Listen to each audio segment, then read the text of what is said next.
me know if you're interested. So this first piece I'm gonna spit for y'all. So my last name is Villanueva, and that comes with a lot. So I guess just writing about my last name in the first place. Yeah, shout out to David. He's the only other person I've ever met with my last name. Lots of emotional baggage, but it's all cool. So this first piece that I wrote about was just me thinking about my last name. I wear your last name as a tokenized reminder of my mixed identity.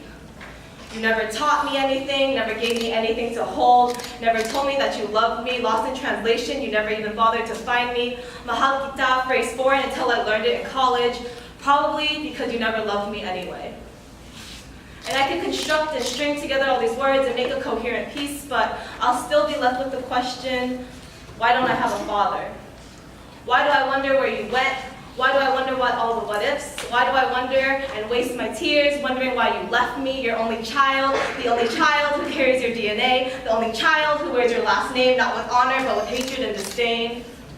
Why do people say blood is thicker than water, when water has given me basic nourishment in life more than you ever have? That's it, that's that one. You can clap for me, it's okay. And then, like I said, I'm part of this org called Staff Girls Speak. If you want to get hired, let me know. We need folks for next year. If you ever want to talk about poetry or spoken word, hit me up. And it can start whenever, you know. It's not like I learned this overnight. But yeah, for sure. And then this next one I'm gonna perform is kind of a longer one. So we work with youth. So in Sacramento, in South Sacramento, work with young youth of color. Most of them are first generation students, most of them are low income, probably like myself, probably like some of y'all here. And so I wrote this with them. I think we were talking about gender expectations, gender roles, gender stereotypes. And I know for me in high school I never got those kind of conversations, so I felt like it was hella important to have those with the youth, because they never get that kind of space in the first place. So when I fed off of them, you know, they say some stuff, I say some stuff, and then this piece came out of that.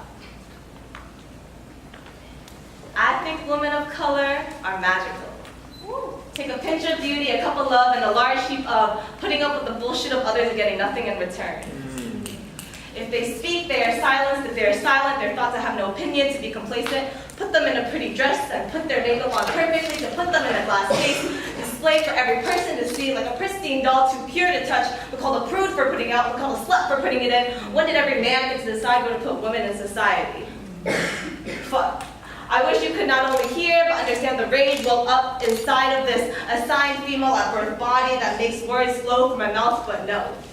You'll say I'm too sensitive, emotional, weak, emotional, touchy, emotional, loud, emotional. Maybe if we taught boys that it was okay to express anger with tears to the fists or shouts, I wouldn't be considered overly emotional. Maybe being emotional would be a good thing, but then see, this links all my emotions and feelings and fiber of my being back to men and this fucking patriarchy that idolizes them, back to men telling me where I need to be placed, to be put in my place, back to men telling me I'm not magical.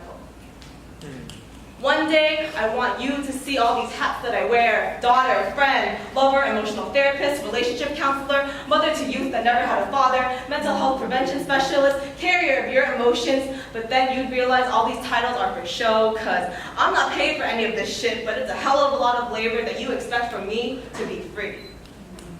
Put some high heels and highlight on while you're at it, and see if the new higher perspective will raise you to the same level of understanding and love that I'm at. Take a puff of some shit and you'll still never get as high as me floating in these clouds. I'm a fucking goddess.